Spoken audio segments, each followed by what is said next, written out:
And we're live. Okay, cool. Hi, everyone. Thanks for coming in for our guest speaker session here with Robby.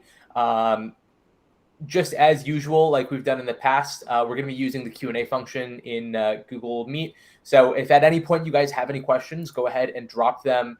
At the bottom right, you should see the activities panel and then Q&A, and you should be able to, as long as this is live, there you go. You guys can go ahead and ask some questions in there. And then towards the end of the session, we will go through them and hopefully we'll get to your questions. That's it from me, I believe. I don't think there's anything else I have to say. But yeah, super excited for this one and hope you guys enjoy. Robby, it's all you. Sweet, thank you. Yeah, so this is Skill Issue, Leveling Up Your Leadership. And this is a talk about kind of leadership and applying leadership principles in game dev. I will admit it is a little bit production oriented, but I do my best throughout this to try and generalize it so it's applicable to all disciplines, regardless of kind of like what role you're in within a team and whatnot. But cool. This is kind of a quick overview of what we'll be talking about. I'll do a quick intro of myself and then kind of dive into these various important components of leadership. Okay, so here's my little intro and a bit of context about me. So I'm currently an associate producer at Epic Games, and I support the gameplay team for Fortnite Battle Royale. There's actually a couple of gameplay teams. There's two, a blue and a red team. And I was on the blue team and am now on the red team. And this doesn't mean a whole lot to y'all, but basically the way we do seasonal development is that we leapfrog seasons. So essentially we'll do blue team will do one season and then red team will take the other season, and it allows us to take more time to work on each season individually since we have two teams kind of tackling them as opposed to one kind of bigger gameplay team that is all in on one season and then kind of working back to back on season releases. I'm also a PlayStation internship program alum. So I was part of their summer internship program in 2021. I went to Becker College, RIP. That is, I guess, a little bit of lore. Becker College is now dead, defunct. I was part of the last graduating class, and it closed literally right after I graduated. So my diploma is worth like nothing, but who cares? Because I mean, the industry doesn't really care about degrees all that much anyway, so it didn't make a huge difference. And I'm also a MassDigi alum, and MassDigi is a organization in Massachusetts that does game stuff. It's called it's abbreviated, and it's the actual organization is called Massachusetts Digital Games Institute. But they basically work with students to produce mobile games, develop and produce mobile games that then actually get published on Google Play and the App Store. So it allows students to kind of, one, get experience working on actual projects that then get published, and to kind of build out their portfolios with things that are playable and can be looked at by hiring managers, recruiters, whatever. Before being at Epic, I was a production coordinator at Santa Monica Studio, and I was supporting the environment art, lighting, and VFX teams for God of War Ragnarok. So I guess to give a little bit of timeline about my industry experience, I was an intern for PlayStation at SMS working on Ragnarok in the summer of 2021. My internship was coming to an end, and they converted me to a contract production coordinator, where I remained until kind of close to the end of my contract. And as I was approaching the end of my contract, I started looking for work again. And then I ended up at Epic as a production assistant for about a year and a half. And then back in June of this year, I got promoted to an associate producer. And I was on the IGDA chapter for my school back when it was alive. And I was the secretary, and that was basically just our game dev club or organization. So it's kind of a lot like GDSA here. So we're just going to jump straight into this. So the first thing I'm going to talk about a little bit is keep moving. So it's super important in game development to kind of maintain momentum, and it is, especially in student projects, it's super, super easy to kind of get too focused on the little details, like the nitty-gritty details. A lot of the time we kind of obsess over trying to get everything perfect, and there's literally no such thing in game development or really any other kind of industry as perfect. So it's super important when working on games or on anything really to kind of build up a certain level of momentum and then keep pushing that forward, even if we're not necessarily like finding whatever perfection is, right? So it's important not to stagnate on decisions and to not let perfect be the enemy of good. And what I mean by that is, like, most of the time, because we are so like, if we had a project that we had unlimited time working on, for example, right? Like, we had unlimited time and unlimited resources, then obviously, I think people, from a place of like implicit, like internal motivation, would want to keep working on whatever they're working on indefinitely until they get it to whatever their ideal of perfection is, right? That's obviously not realistic. Like, in the real world, we have resource constraints and deadlines and stuff like that. So it is imperative that people don't get too hung up on whatever they think the perfect version of something is, and instead try to find what the good version of it is within like those time constraints and whatnot. So basically making sure to keep your team moving forward and kind of keeping your eye on the overall picture, as opposed to like the super nitty gritty details, can be a very important part of game development. And while everybody obviously wants to do their best work and make the best version of something that they can, it's important to remind yourself and the people within your team that, like, often realistically what the best version of something you can produce for a project is not what your ideal version of that thing is. That doesn't mean that it like you have to make a lot of compromises and that it's a bad version of it. It just means that it may not be that perfect implementation or version that you were maybe imagining initially. So it's super important to use your time effectively and make the best decisions you can with the information and context you have at the time, and then move forward and make adjustments as you learn more and you gain more context. Like, there's no reason you can't go back after you've made a decision and reevaluate or take it under maybe a different form of consideration if you discover that maybe the decision you took initially wasn't the best one, so long as you're still applying this principle then and making sure that whatever like reevaluation you're making about a previous decision still has the overall interest of like time balanced with the interests of the project in mind. So doing the right thing. This one sounds self-explanatory, like it sounds very straightforward, but there's honestly a lot of dimensions to it that can be easy to maybe not consider when you're under a lot of stress and pressure to hit certain deadlines and whatnot. But it's super important to protect your team.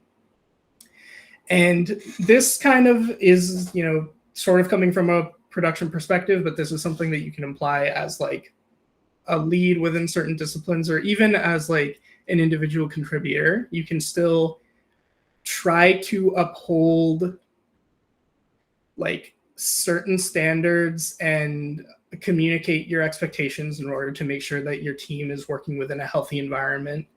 And so what protecting your team really means is like protecting their time, making sure that they are not being, pulled into meetings that are, don't actually concern them, like making sure that their time is being used effectively and in such a manner where they're not like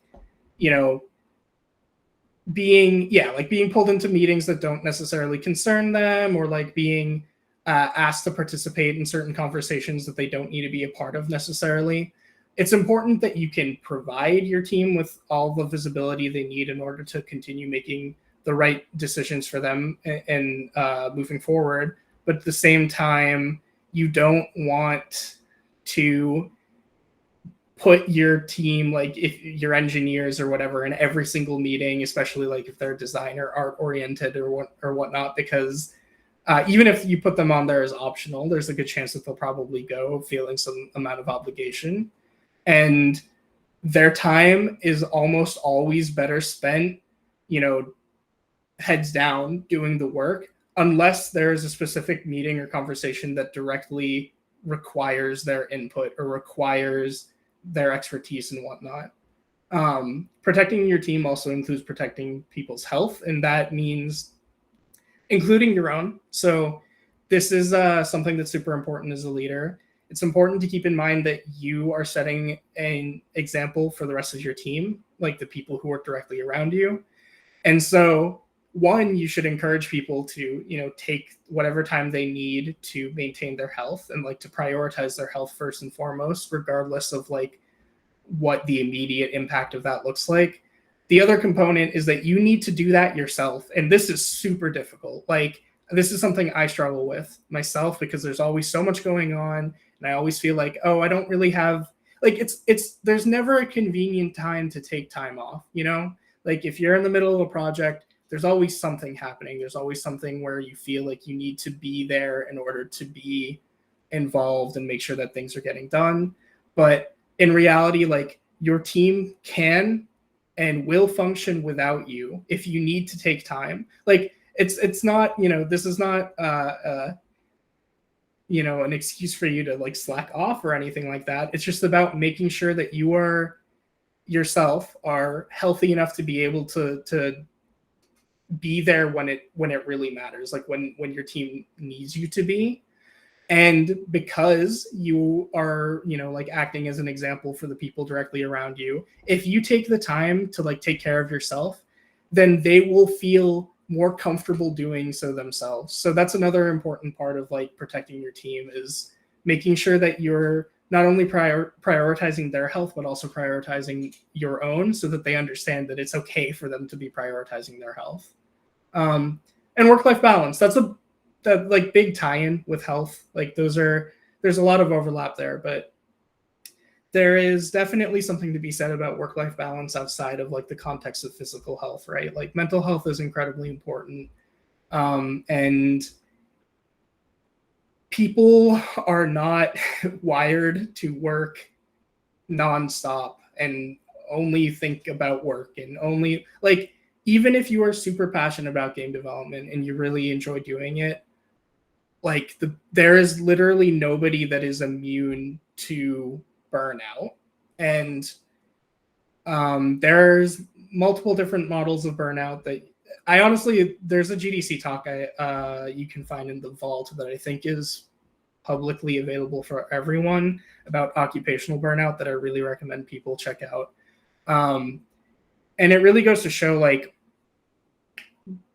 burnout can affect anyone, even people who are like traditionally very, very high performers and have done very well for like a very long period of time. There's not like a ton of rhyme or reason as to who gets hit by burnout and when, but almost always, if burnout like is not addressed in any kind of way, if it goes completely unchecked, it can ruin you. Maybe not like permanently, but it can put you in a position where you are facing a burnout related crisis and you physically are unable to work and be productive. And this could last for months at a time.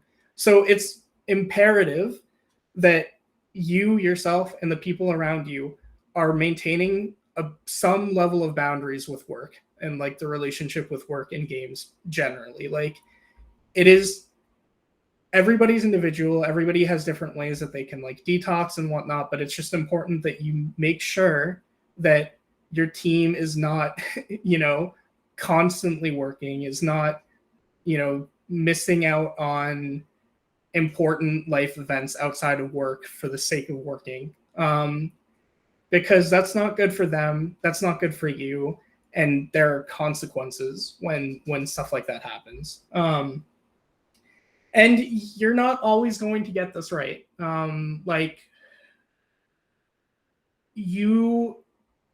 It's always good to have a candid conversation with individual people on your team, assuming that you're comfortable doing that. Both you and they are comfortable doing so that you can kind of come to get a better understanding about where their boundaries are and what protecting them really looks like what they would appreciate you doing, what they can handle or take care of on their own. But it's important that you try. Like, even if you make some mistakes, maybe you overstep a little bit, or alternatively, like maybe you didn't do enough. The fact that you at least tried is bound to, one, be appreciated way more by, like your team members, and two, it'll make some amount of difference. Like it may not have been enough, it may have been too much, it may not have been the right thing at the right time, but that effort will translate to a happier and healthier team in the long run. And especially if you come to grow with your team, learn who they are more and more, and get accustomed to like the way they communicate, the way they work, and what really like works well for them, like the better you will be at protecting them. So cuts and scope reductions can be difficult to navigate. This one is a little bit nuanced. They're at a face level, there's something very obvious about it. Someone spends a lot of time working on something, and there's a higher level decision being made, or like a call from either directors or like production leadership, whatever, that it's not high enough. Like, we are, X amount of time away from our deadline, like, or from delivering, and the player impact isn't large enough to justify continued working there. Like, we'd rather reallocate those resources to work on something else. Like, that sucks, like people can work on something like a feature, for example, for months, and then, or a level, or, a character, whatever. And ultimately, in the grand scope of the project, it can be determined that, we don't have time to continue like iterating on this. We don't really have, like, it doesn't really fit anymore. And it's always difficult to have those kinds of conversations. People put so much of their passion into working on whatever they're working on. So it's super difficult to, have that conversation and be like, hey, there was a decision that the thing you're working on isn't going to make it into the game. And like, there's no point in us continuing to work on it. Like, instead, we'd rather you work on XYZ. There's a balance there. It's super important to be supportive and understanding. Like, first and foremost, you want to be empathetic and understand that, like, because honestly, if they're passionate about a feature they're working on, and you're directly related with that, then I'm sure you are too. So there is mutual understanding of, like, it sucks when something doesn't work out, when something has to get cut, or like reduced to the point where it's not really the same thing that people were kind of envisioning. But just being kind of like supportive and being communicative and open about why that decision was made, and really kind of the consequences of like what could have happened if that decision hadn't been made, is usually a good way about navigating that kind of scenario. Like, cuts suck. They have a heavy impact on morale, but also so does crunch. If the majority, like, if shipping a certain feature requires like a good chunk of your team to end up crunching on it, it really becomes a question of whether or not it's worth it. From a like human perspective, the answer is almost always no. I mean, I think the answer is always no. It's almost nothing is really ever worth crunch, but obviously from like an organizational perspective, from like a studio leadership and financial perspective, obviously they are willing to make those kinds of decisions if they think that the end product is worth pursuing. But in these kinds of situations, it can be super helpful to compromise with your team and ICs as individual contributors, but that's like your designers, engineers, artists, the people who aren't leads or aren't managers, basically. But it's when you have the flexibility of doing so, it can be really helpful to try and meet halfway and like have a conversation with them about how you can still help them continue working on things they find engaging and fulfilling in terms of like creativity and whatnot, while also delivering the best experience for the player in the end. And so just kind of having that conversation and seeing what kind of compromises you can make can go like a really, really long way in terms of like team health and morale. So ignore sunk costs. This is huge. Sunk cost is maybe one of the biggest determinants of why a game can turn out poorly. And so for those of you who aren't familiar with what sunk cost is, like what it means, sunk cost is essentially we have put X amount of time or effort into this feature, this component of the game, like this core part of an experience that we don't feel like we can make changes or abandon it entirely or whatever. So basically it's like we've spent so much time and effort working on this one thing that we don't feel that it's like realistic or whatnot for us to reevaluate whether or not it makes sense for us to continue pursuing it. And it's so difficult. But if you want to deliver like a good player experience while also preserving like a good level of team health and morale and stuff like that, you have to do your best not to let sunk costs factor into decision making. Like depending on where you are in development, depending on what your constraints are and like scheduling and all that stuff, it can be possible that certain things can't be changed anymore. And sometimes that can kill a game. Like sometimes a decision that was made super early into development, it realistically, there is no time to change it anymore without maybe significant delays or something.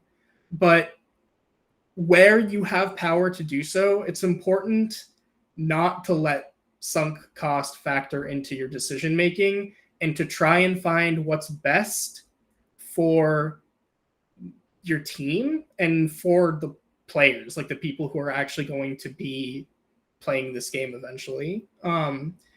So it's, yeah, like making the right call for the team and players. Like it's important to ship something good, not something perfect, like we discussed already.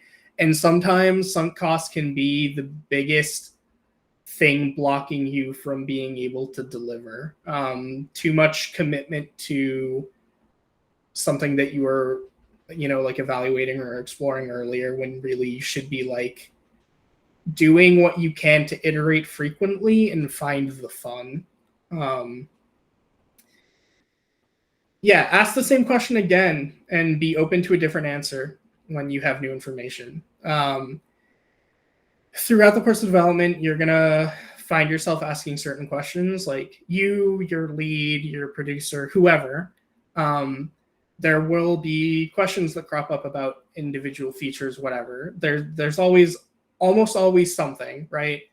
Games are these large, moving, complex, experiences that are built up with so many moving pieces that I've never seen a feature not have a bunch of questions surrounding it, at least like at the beginning of development. And it's sort of part of my job as a producer, for example, to identify some of those questions, try to get them asked as soon as possible, try and, move discussions forward around how we want to approach those questions, identify new questions as they pop up, and then also reevaluate questions that we've already answered and found that maybe our initial answer wasn't the right one.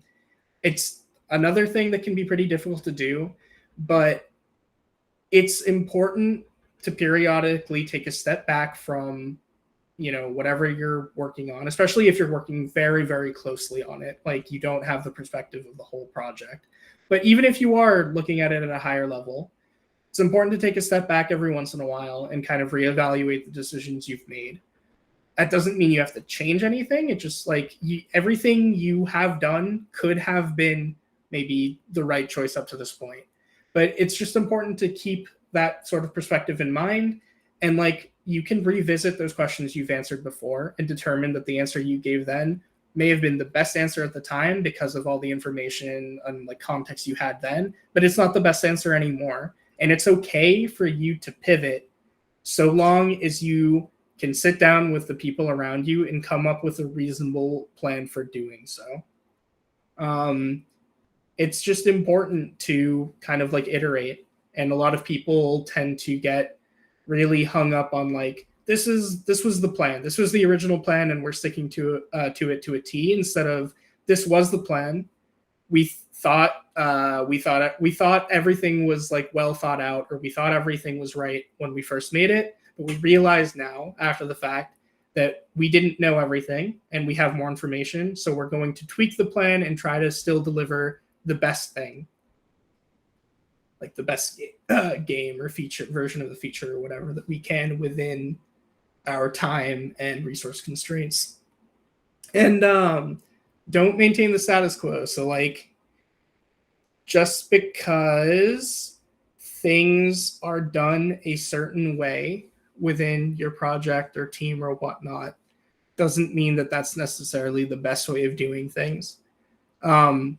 It's important as a leader to always be evaluating how things are being done, whether or not that's like a healthy way of doing things, if there's any kind of incremental improvements. Like, generally speaking, you don't want to let yourself kind of settle into, this is the way things are done because this is how we've always done them, but instead always try to challenge yourself and find like where things could be done better in the future.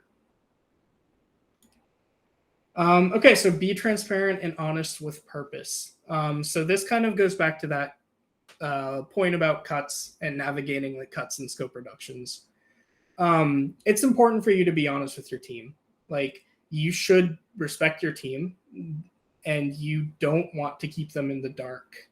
It's important to share early and openly.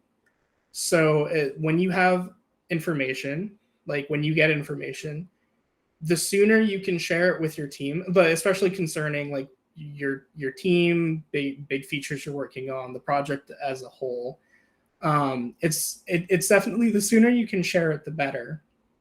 However, here's the caveat. It's important that you are capable of maintaining a level head and that you can approach whatever the challenge you're facing critically. So before you go into that kind of stage of communicating with your team, like you should always be honest and open, but you should also take some time before you start having that conversation to compose yourself and prepare a plan. Like I said earlier, you're kind of like a role model for the rest of your team. Like, in most scenarios, your team is going to be looking up to you or like looking to you in order to determine like how to react, how to move forward. So it does you no favors, and it does your team no favors to go into this like panicked, right? So if you get some news that maybe a major feature that your team is working on is being cut, you should definitely communicate that to your team as soon as you can, but you don't want to do so out of panic. You don't want to go into it like, oh, I'm freaking out, like I need to tell everyone as soon as possible. You need to take some time to like figure out what you're going to say. which should still be open and honest, like X and Y feature got cut, but you should also kind of think about how you can prepare a plan to sort of address, whatever concerns might come up, and just be ready to have that conversation and be composed during it. So leave things better than you found them. This kind of also ties into the, don't just fall into the status quo. It's important as a leader, regardless of your role. Like if you are, even as like an individual contributor, like you're a designer, you're an engineer, you're an artist. If you want to, be an effective leader, it's important for you to look for improvement anywhere, everywhere. Like game development is complex, and teams function very differently from one another. Every team has things that work well for them and things that don't, and it varies quite a bit. Like between studio environments, between organizations within those teams, between like individual feature teams, people communicate differently and work differently from one another. So there's always going to be some amount of effort that's needed to try and accommodate these different styles of like communication and working, and finding the best ways that like this team can work together. But that's always another super iterative process. Like it's important to be iterating on your game, and it's also important to be iterating on your team and what your team looks like in the long run. Honestly, just as important for like the longevity of the current project you're working on and future projects too, to better understand how your team functions and how things could go smoother. Maintaining a curious mind about why things are done a certain way, like why we have historically done things and how to make them better. It helps to genuinely be passionate about your team and their like the processes that are already in place. It's good to try and find the context for why certain processes were put into place, like what has changed since, and just understand, generally speaking, why certain things may work better for your team now or may have worked better in the past, and just being able to apply that to kind of like looking for ways to improve development and make things smoother is super, super helpful. And it's about constant improvement, not necessarily these massive leaps, but rather like smaller steps. These are kind of like you're trying to take smaller steps in essence, like maybe iterate on features and whatnot and find what's fun for players, or it's kind of the same idea. Like when you try and make big changes, like really big process changes and whatnot, that can be kind of overwhelming for people individually on your team, for your team as a whole. Like if your team has gotten comfortable working a certain way and you're trying to propose really, really big sweeping changes, that can be hard to sell to your team. So like it's super important when you're trying to make improvements and develop processes out, that your team buys into them, at least to a certain degree. That doesn't mean that the team can't have like certain concerns about them or questions or maybe like some level of uncertainty about the success of the changes you're proposing.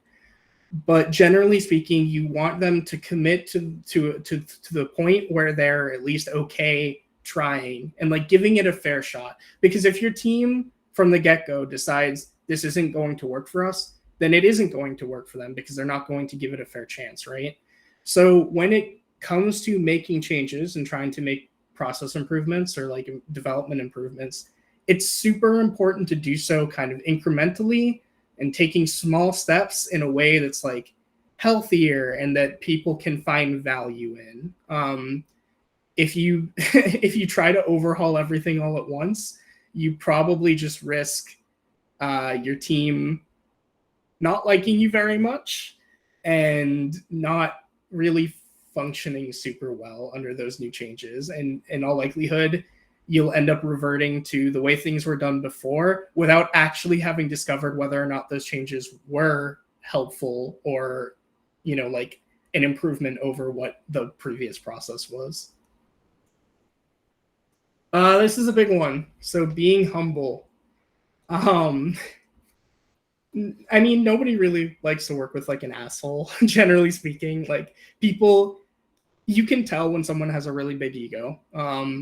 And it's fine in certain situations if they can also walk the walk. Like, I guess I've met some directors in like my time in the industry that are definitely not very humble, and it's been okay because generally people understand that they have a ton of seniority and whatnot. However, I think the most effective leaders are the ones that are able to maintain humility. And really, it's about kind of like mutual respect. So regardless of what your actual role is within a team, like whether you're a producer, you're an engineering lead, a design lead, an engineer, a designer, a QA analyst, QA lead, like any variation of those in the art discipline, which is just absolutely massive. Like, it really just comes down to like making sure that people understand that you respect them and that you respect their perspectives on things. You're not always going to be right, and that's true of life. It is super important to realize that you're not always going to be right, and to accept that people around you might know better than you. As a producer, I find that to be especially true and poignant for people within production. Like, I'm not, the one who is directly designing or implementing features, right? I'm not like, I have certain level of familiarity on the technical side, but I'm not the one who's actually in there doing that work.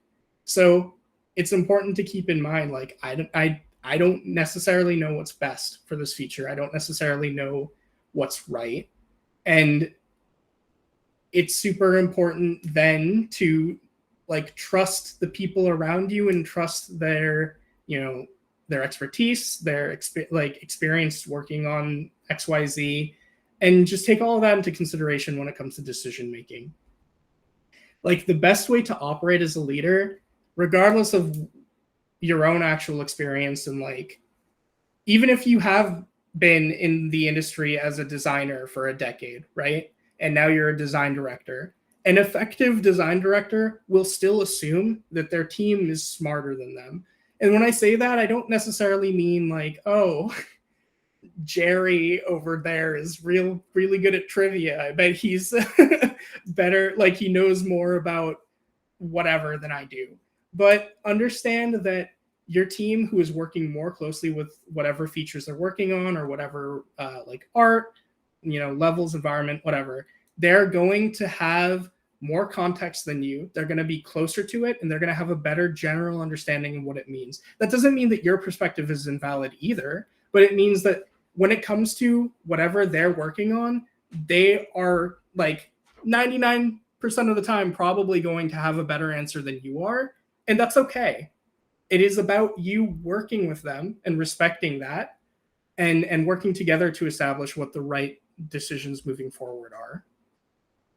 And then also understanding that there are bigger, better, and more successful projects out there. Part of maintaining humility is not just about like doing so on a personal level, but also seeing what the industry is doing elsewhere. Like, learning what you can from other projects that are similar to yours, and then applying those learnings. This is not me telling you to steal, just to clarify. You should not steal, but you can. There's like, imitation is the greatest form of flattery, or whatever the hell that expression is, right? So so like, seeing what other games in your genre, or seeing even just games period, are doing, kind of understanding why they're doing those things, and then being able to apply those those learnings in a way that's unique to your own project, can be super helpful in you finding, success, and like making your project more successful, and understanding why players are gravitating to certain things and whatnot. And that's like something that we do fairly frequently on Fortnite, is like we compare ourselves all the time to other games that are like within the same genre, or even within other genres. Like we do a lot of kind of like learning by observing. Like I know there's like this, I think especially for people who are outside of the industry, there's like this kind of notion or perspective that like certain games or projects are like that are competing with one another, are like super competitive in kind of like a very negative way, like a like, yeah, sure, like Fortnite is competitive with like Apex Legends and COD Warzone and stuff like that, in terms of the battle royale space at least, right? But we don't have, like any kind of negative feelings towards those games. There's no like, oh, we, the decisions they're making are wrong, or like, worse than the ones we're making. Instead, the way we approach that is like, let's see what Apex is doing. Let's see what COD is doing. Let's see why they're making those decisions. PlayStation does.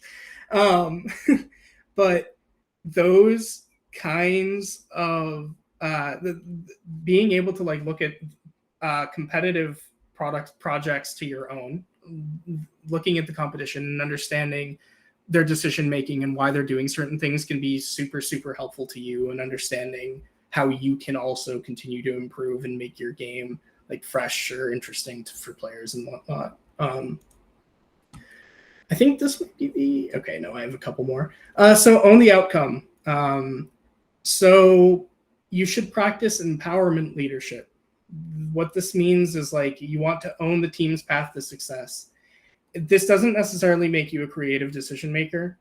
If you're a producer, I think it's super important to learn early on that as a producer, you usually are not a creative decision maker. You can make decisions from the perspective of like scheduling and resource constraints and whatnot. But I think a lot of people go into production, for example, with the impression that they get to be basically, I guess, for lack of a better way of putting it, like, I think a lot of game dev education programs are really good at communicating, maybe not the programs themselves, but industry professionals and like people who have been doing this for a while are good at communicating to aspiring designers that are going to school that like, being a designer doesn't make you the idea guy. Like, maybe you have a certain level of creative autonomy if you are the design owner for a feature, for example, but you don't get to make those high level decisions.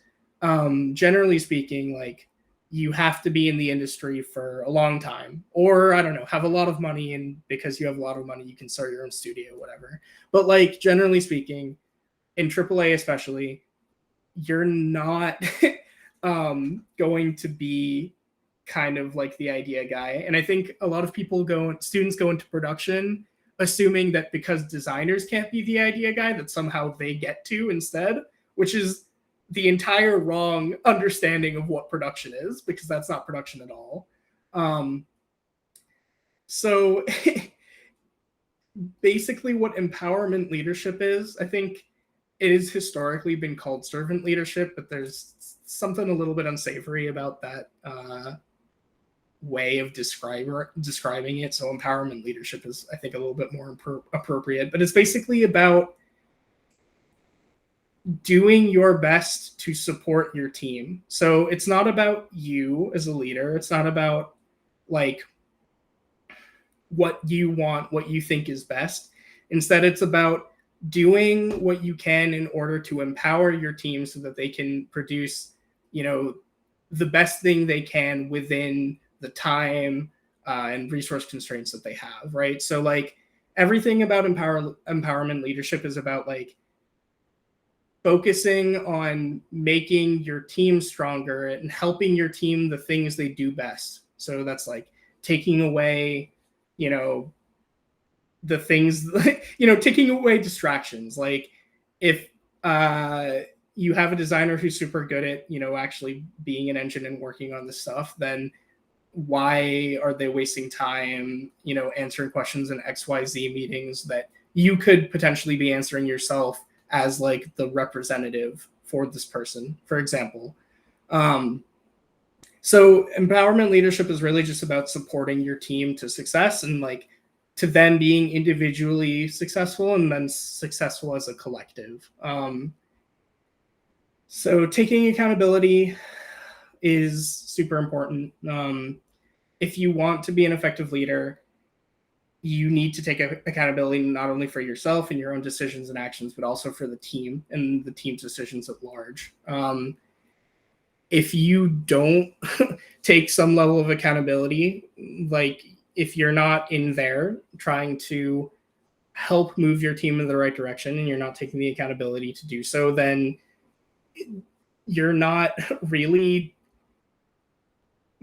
actually moving things in the right direction. Like you're not helping your team find the right path forward and whatnot. And it can be a little frustrating to be like, okay, well, we've gotten this far and we discovered that this isn't fun or this isn't working out and whatnot. It can be a little frustrating to then have to step back and be like, okay, well, if I'm taking accountability for this, like what did I do wrong or what didn't I do? But being able to do so will help you kind of come to understand your team better and understand what you could do better in the future. Taking accountability isn't like necessarily like like I suck and I'm like, if I had done XYZ, then we would be in a better position than we are now. It's more about just kind of acknowledging where you made mistakes and understanding what you could have done differently to prevent those same mistakes in the future. And when you take accountability for your whole team and not just yourself, it kind of puts you in the position where you start thinking about how you can support your team better generally, like where you could have stepped in more that you didn't in the past. And so even if it's not necessarily your responsibility to make sure that XYZ on this part of the team gets done, like even if you're not the producer, you're not a lead yourself, being able to understand, generally speaking, like why something could have gone better if you had stepped in more, can definitely make you a better leader and help your team move forward in kind of a positive direction. Reflecting on failures, learning and improving. I kind of just touched on this, but it's super important, especially if you are in a established position of leadership. Like if you are a producer, if you are a lead, it's really, really important that you never deflect responsibility, especially on an individual. You should just, like, even if you're getting chewed out by someone above you who is far enough from the project that they don't have all the context you do, you should always just kind of like be like, okay, I'm sorry. This is here XYZ, like this is XYZ. This is what we're doing to fix whatever or improve or whatnot. It is like, I think I don't think I have to say this. I think it's pretty obvious, but if you deflect responsibility onto an individual or your team, like, and they learn that you did that, that obviously reflects very, very poorly on you. Like that, I think people would probably think of you as kind of like a snake for doing so. And then maybe most importantly is to celebrate the team's wins. Like we can get super, super focused on development and deadlines and like the nitty gritty of getting things done.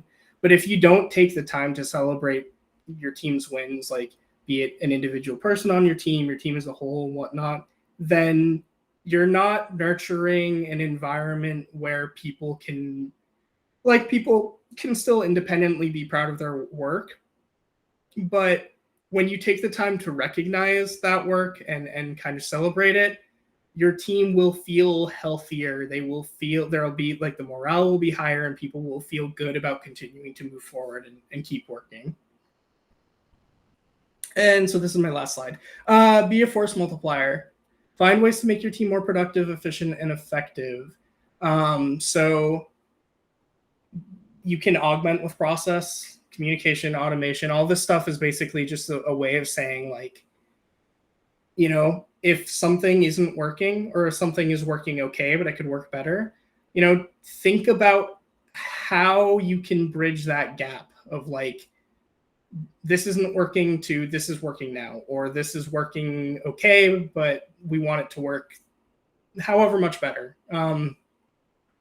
Going back to what I said earlier, you should always kind of do this in small steps and incrementally, but like having open conversations with your team about what they think would help, you know, like how they think doing XYZ or trying this or that may help them be more productive or be more effective. And then, you know, like slowly making those changes over a period of time in like incrementally. It's important. When I say be a force multiplier, I literally mean like if you're thinking about everybody on your team as like an individual force, right? They're all working and moving in this hopefully the same direction to a point. You want to essentially, as a leader, multiply their force. And basically make it so that they are moving X times faster, or X times more like effectively than they were before. So yeah, a leader on a team should make that team more effective than adding additional team members. So this isn't always true. This is like there are situations in which like you can't just put someone in a leadership position on a team and expect that the work is going to get done that requires someone with the technical skill that person doesn't have. But theoretically, if you have a team that is like well staffed, it has enough of everything you need to do your project, to do whatever features you're working on, etc.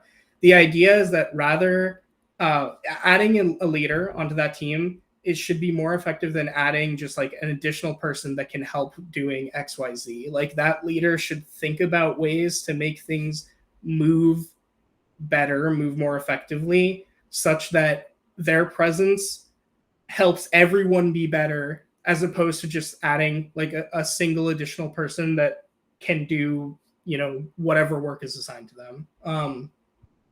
And then building systems to simplify future development and prevent recurring issues. So like if you identify throughout the course of development that something could be like automated or built into a system. So like if you find yourself making a certain type of content and you can systematize it so that making that same content in the future is a lot easier. It's, you know, like you don't always have the time and resources to do that. But if you are able to make a good enough case or make some compromises, it's usually worth it to try and do so, because it'll make development easier for you or for future teams. Like if you or other people on the team leave, then being able to kind of systematize things and make them easy to follow for future teams will be extremely beneficial for the project in the long term after you're gone. And this is just questions and stuff, so I can start going through questions now. Yeah, just a few things before we do start. Everyone is good to like follow you through on like Twitter or LinkedIn, right? Yeah, I'm on LinkedIn as well as Robbie. I don't actually here. You can just grab it and drop it. Yeah. So this is me on LinkedIn. And this is me on Twitter.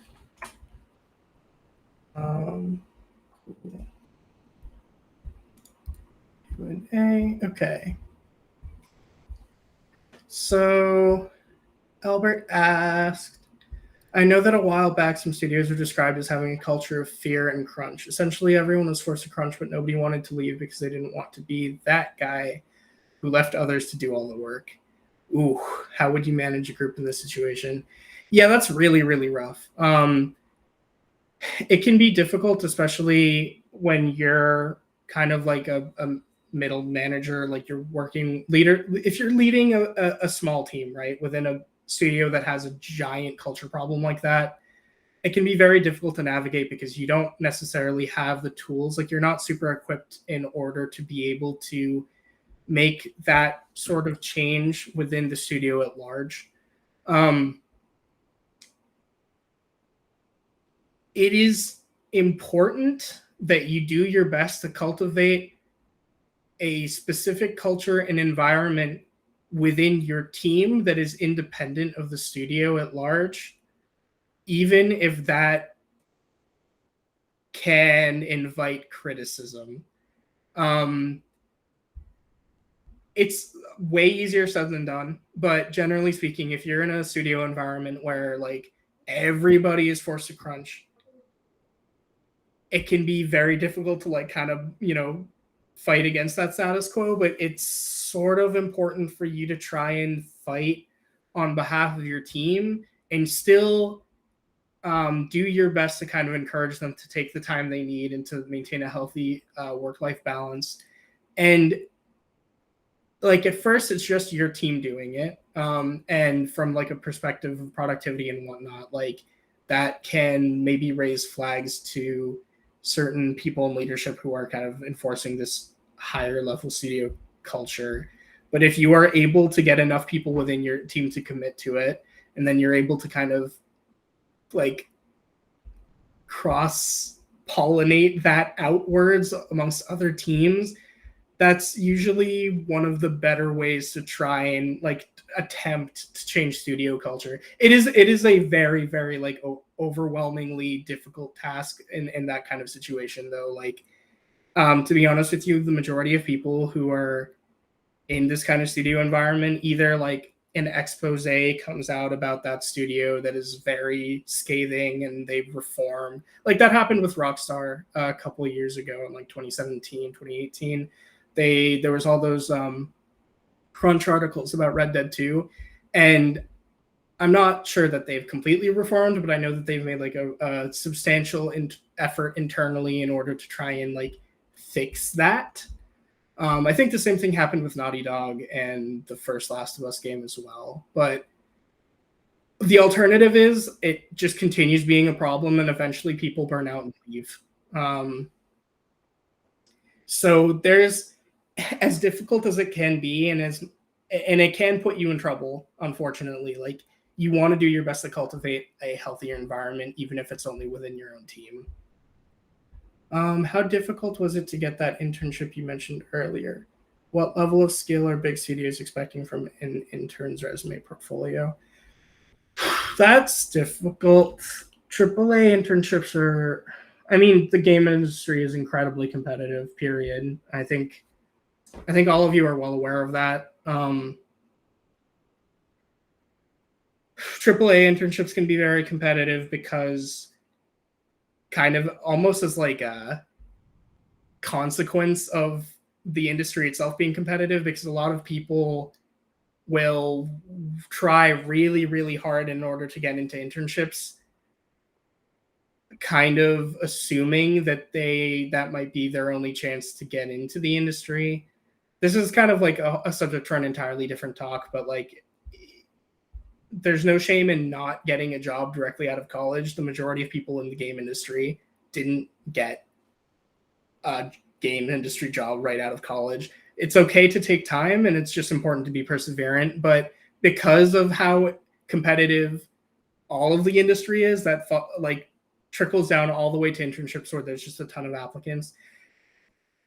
I will say, like, even AAA studios like Santa Monica Studio, they don't expect you to be on the same level as even like a junior in the discipline they're hiring you into. If you're close, that's what kind of where you want to be, is you want to be close, because the ideal is that they hire you into an internship and then convert you either to like a contractor or, in some rare scenarios, even like full-time afterwards. But they are more interested in finding candidates that they feel like they can invest in. So if seeing that you have potential, and a lot of that comes down to like you need to have a certain level of skill and be able to demonstrate it, but also being able to demonstrate your capability to learn and grow and how well you or like effectively you can work on a team with others are also really big components. I'm not going to lie to you and say that it's like easy. It's not. AAA internships are still extremely competitive, but you should, and the same is true really for any job within the industry, is like, even if you don't necessarily think you're ready, it's probably better that you apply and see rather than just assuming you're not. It's also a little bit difficult for me to talk about portfolios in regards to these internships as well, because like I'm in production. I have a production portfolio. That's very unusual. Most producers don't. Like the majority of producers don't have a portfolio. It's more about just having like a really good resume, good cover letter, and then being able to properly communicate that you understand like how production works during interviews and whatnot. And so it can almost be more difficult in some ways in the way that like if you don't have previous experience as a producer, then it's harder for places to take a chance on you. But at the same time, it's also easier because like you're not just going to get auto rejected for not meeting like a certain quality bar portfolio wise. It varies a ton from studio to studio, but generally speaking, like it's still a pretty high skill level, but you're not, you don't need to be matching senior artists, mid artists, or even necessarily like entry level artists if you are yourself, for example, an artist in this scenario. But same for engineers or designers. Like you don't need to be competing with like people who would have had a ton of experience. You just need to be very competitive with other students. And unfortunately, that's super vague because like there's still a large kind of window there of what skill means. But okay, sometimes it can be difficult to go to team members on concerns of quality, and on smaller teams, even direction. How might you handle a situation where things like ego might come into play as both leader and as a contributor? Delicately.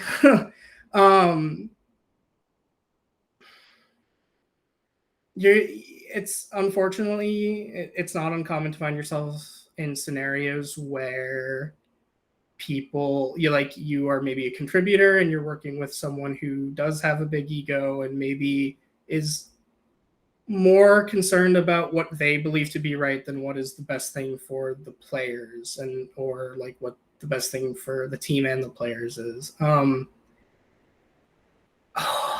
Hopefully you can like, okay, this could be an entirely different talk. I'm not going to go crazy into it. All I'm going to say is like, I highly recommend you look into something called Radical Candor. It's a book, but it also kind of has grown from a book into sort of a movement about giving candid feedback. Like it's about giving helpful feedback, but doing so honestly. And that's, like I said, there's so much to it that I don't really want to get into it a ton. I'd say looking into Radical Candor is super, super good, super helpful to kind of like beginning to answer that question. Generally speaking, if you're in a scenario where like there's concerns of quality or direction and you're handling that situation, and especially when it comes to stuff like ego, it really just does come down to giving feedback that's open and candid, but caring. I guess like the basis of Radical Candor is that you want to give feedback that is caring, but firm. If you don't care about someone, you may not give feedback at all, or you might tell them everything is fine. If you are too firm and like you're not coming from a perspective of any caring, then you might give feedback that is very direct and blunt and that could be interpreted as hostility. So finding kind of like a middle ground of being able to be like, I care about you, I care about the work you're doing. However, I'm also going to be firm about this feedback, is like, that's kind of like the basis of what radical candor is. Again, I cannot do this justice in like a few minutes. I highly recommend you check it out. But approaching those situations and kind of giving feedback with radical candor, and just reminding whoever you're talking to that you're talking to them out of interest for both them, like their success, their continued growth, and also like the team, the project can go a long way towards sort of handling those situations. And unfortunately, it doesn't always work. You will find scenarios where people are just get upset, and that can be super difficult to navigate. Sometimes you need to escalate that to someone else so that they can kind of help conflict resolve, or just kind of take a step back and reapproach it at a different time. But there is not like a one correct answer, a one size fits all for that, unfortunately. Currently a technical artist focusing on shaders and materials. What would you say my portfolio resume should look like?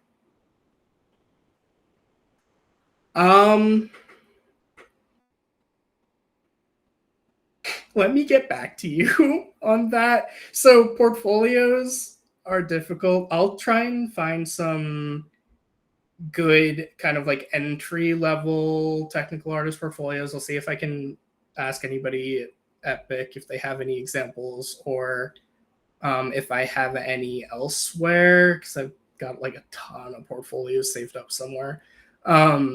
Resume is fairly standard. That's kind of easier. Really just kind of, yeah, absolutely. Definitely feel free to hit me up on Discord. Resume is like really should just be like emphasizing your skills and your experience. Like education is totally fine. It's okay to have your education on your resume. Usually should be at the bottom. Like the things that you're like a recruiter or hiring manager should see first are like your skills. So like your software competencies and also your soft skills. So like non-technical skills are also worth putting on your resume. And then whatever experience you do have. If you don't have formal, like, I guess like in industry experience, that's totally fine. If you can like add projects or whatnot in your experience section that are relevant, even if they're student projects, so long as you are clear that they are student projects. Like it's you you just don't lie to people about like to recruiters or hiring managers saying that like you worked on this game for this studio if it isn't. It's difficult for me to articulate. I don't mean to be diminutive to student projects, because there are some truly amazing student projects. Like I've seen even out of Ontario Tech, like I remember I was looking at some, I think like a senior project from last year, and it was super cool. But it's just clear to set those sorts of expectations on your resume so people don't assume that like you worked at a quote unquote real professional studio if it was actually a student project. Because people in the industry can be unkind about that, even if it's not entirely fair. On the be humble topic, would you say that there's a fine line between charisma and narcissism? Or does it depend on the situation basis? On that note, do you also prefer a more quiet but still capable leader to one who's more passionate and loud, but it's still just as capable? This is a really, really good question.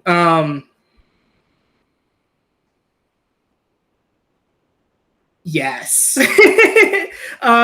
So there is kind of a fine line between charisma and narcissism. I think if you can practice a certain level of self-awareness, you're probably not going to cross it ever. And if you do, it's just a matter of hoping that your team is comfortable enough to be able to communicate to you that like you, I don't know, came off as kind of a douche or something. It's important to be confident.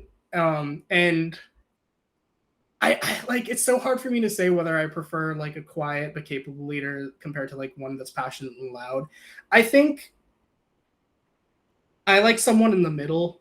It's very, very difficult to do, and I think it takes a ton of years of experience. I don't think I'm here yet to be completely like transparent for about it, but someone who knows when the right time to speak up and say things and can be passionate and loud about it, but also knows when it's the right time to kind of sit back and let the team do like figure it out. Like someone who's kind of in the middle there. I think both being capable is an important part of both of those, but like someone who is quiet when they need to be, but also vocal when they need to be is probably like the ideal unicorn leader in the way that like I'm sure they exist, but I think even the best leaders probably don't get it right all the time, and that is totally okay. It's all part of like that self-improvement process, but it really does come down to like a situation to situation basis. And I think most of the time people who are experienced leaders always come off as charismatic, or maybe not necessarily even charismatic. Like sometimes I've met some good leaders that are actually kind of like awkward sometimes to communicate with at first, but like they really are really good at kind of showing their value as leaders over time and having you kind of come to understand why they are in the positions of leadership that they're in. I'm sorry. I feel like that's a non-answer because I feel like I've just kind of said that everything about your question is like, but it's so difficult to pinpoint what like the right answer to a lot of these questions are. Like a lot of the time it is more like situational or kind of in between, happy middle ground. Any tips from transitioning from a hands-on game dev role to a leadership role? Yes. I think really just like this, especially the accepting that like what I found, leaders who are starting development, like as contributors themselves, are awesome in that they have a more grounded technical understanding of how things work. Like they can apply that information to their decision making because they've been there and they've done it, and that's awesome. However, at the same time, a lot of those leaders, especially when they're first starting in a leadership position, the biggest thing I've seen them struggle with is relinquishing control. And it sounds almost backwards. Like as a leader, a lot of the time people say like, oh, you know, an effective leader is one that has control of the situation at all times. That's not true. Like in a way, there is a beauty to maintaining control by relinquishing it, allowing people to be autonomous to an extent, to be able to make their own decisions based on the information they have and what they think is right. And then kind of making sure that you're still maintaining the level, a level of control in ensuring that the entire team is aligned and understands why those decisions are being made and can challenge those decisions and whatnot. Like as a leader, you coming from like a hands-on game dev role, you have the power directly in your hands of like knowing how things work, have worked before, like how to do XYZ. And that is super, super powerful. But leaders generally should take their hands off of the decision making. Like there's still obviously a lot of high level decision making that's being done by leaders, but especially when it comes to the details, the best way to lose your contributors' respect as a leader is to suffocate them. Like that is the easiest way for them to stop respecting you as a leader, is because you think that your way of like your vision of a feature is the right one. And so you're not letting them really have that kind of creative autonomy and make their own decisions. It's like really about helping provide direction when it's being asked for, and like and giving that direction and whatnot, and mentorship, without really just using your contributors as a way for you to put like specifically get what you want in the game or do like have things turn out whatever way you want. Like generally speaking, I guess it's if you are comfortable relinquishing enough control and like I guess trusting your contributors is the biggest part of it, then the transition from like a more hands-on game dev role to a leadership one is a lot more comfortable, and it will come with a lot less road bumps along the way. That doesn't mean you can't challenge your contributors. Like you should always be asking questions as a leader about like, well, why did you do this? Like why, not necessarily worded like that. That was maybe a little crude, but like why are we doing XYZ this way? And it's not like an accusatory question. Instead, it's a question coming from the perspective of like, I want you to find the best version of this for yourself, like what you think the best version of this. And so I'm asking all of these kind of more difficult questions to get you thinking about it, to get you understanding things that you may not have considered before, especially when you do have kind of like some of that historical experience on in your background yourself that can help inform decision making or help bring out like kind of those complexities. Besides that, it's just like building rapport with your team. Like if it's the exact same team as you were working with before, then that's great. Honestly, like that helps a ton because they will probably already trust you more than like if a leader is just brought in and doesn't, hasn't worked with the team before. But just continuing to build that trust and make sure that your team feels comfortable talking to you and stuff like that. Those are really the biggest things in my opinion, like tips for transitioning from hands-on game dev to leadership is just being able to relinquish control and then building mutual trust. Okay, I think that's it for questions. If anyone else has any questions last minute, I guess get them in, see if we can get a quick answer. Otherwise, I'm sure, Robby, they are free to message you or to contact you. Yeah, absolutely. Yeah, okay, cool. In addition to this talk, which was really fantastic resource, we have recorded this for you guys to go back to make sure you can collect any specific pieces of information that you might want.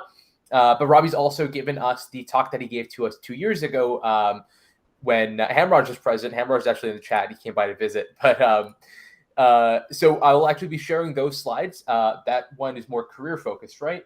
Yeah. That one is a lot more about just like preparing for graduation, basically like what and how you can prepare to try and get a job and stuff. Yeah. So we'll be sharing those slides once we get this recording uploaded, and we'll make sure that we get that out to students. But yeah, Robby, thank you so much. This is definitely an excellent talk. Really glad that we can make this happen. And yeah, unless anyone else has anything else to say, I think we're all good for tonight. Yeah, pretty much. Albert had a quick question in the chat. Favorite thing I worked on in Santa Monica. So the entire time I was at Santa Monica, the only like project I was working on was Ragnarok. But I supported environment art, lighting, and VFX. I think the favorite thing I worked on was probably like in Ragnarok was probably like, oh god, it's so hard. Probably the Jotunheim realm and then the Vanaheim realm, and kind of just like seeing those throughout development and how those came together. I mean, like all of the realms were gorgeous and crazy, but I think those are probably my favorites. And like getting to work with the environment artists who were like building those and stuff like was just fucking mind blowing for me, especially just like fresh out of college and as an intern, and then like nuts, absolutely nuts. All right, I think we're all good, and I will see you guys, I guess everyone, soon. And thanks again, Robby, so much. Yeah, thank you for having me. I appreciate it. No worries. All right. Take care. Bye. Thank you. Evening.